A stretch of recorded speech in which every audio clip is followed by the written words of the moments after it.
Hi, my name is Dave Gamble from Laxtown Academy, and today we're going to talk about slashing.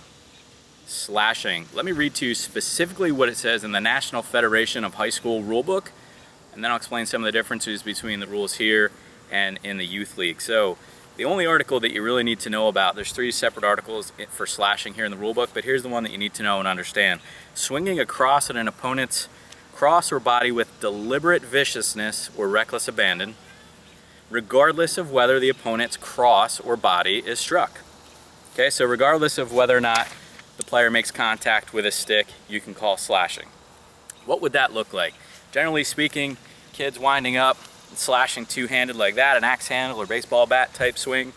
Sometimes you'll have guys that will run down the field one-handed and swing around. Now, if your area or league follows the rule modifications as put out by US Lacrosse, anybody from U15 and below, a one-handed swing, no matter what, is an automatic slashing foul. So kid goes up, puts his hand like this, and goes through the process and doesn't even make contact. Maybe it's not even that hard, but if he's part of the player that's chasing a player with the ball and he were to swing it like that, they're going to serve time for a slash. Now, as I've shared in some of my other videos, a personal foul for a slash can be anywhere from 1 to 3 minutes depending upon the severity.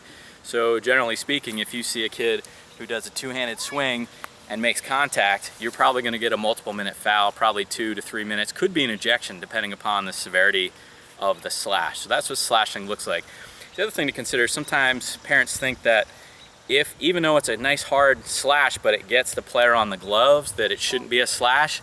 Again, if you go back to the rule book, it says any reckless swinging of the stick, whether or not it makes contact. So even if it's a hard swing but it gets on the glove, that too can be considered slash depending on how it's swung, right? So at the youth level, what they typically try to do is they teach poke checking, which kind of looks like this, okay? You poke here, or lift checks, where you try to get under the butt end or on the bottom hand and lift.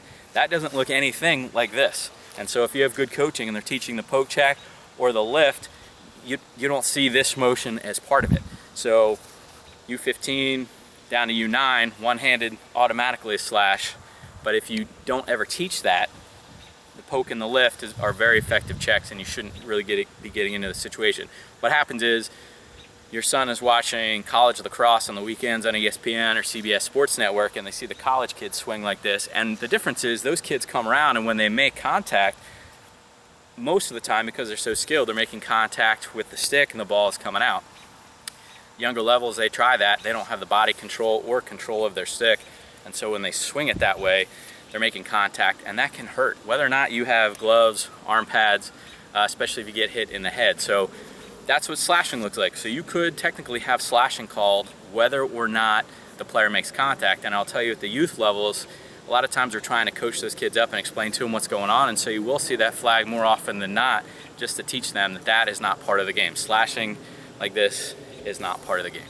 So that's slashing. That's a personal foul. The call from the official would look like this. You'd go over to the box and say slashing, and then give however many minutes, 1, 2, 3. So he would go personal foul.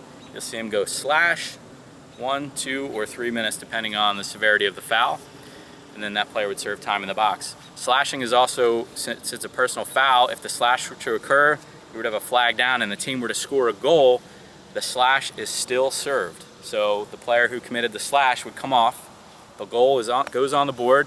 You'd see the official over near the box, say goal is good, personal foul, red, 3, 2, slash, 1 minute.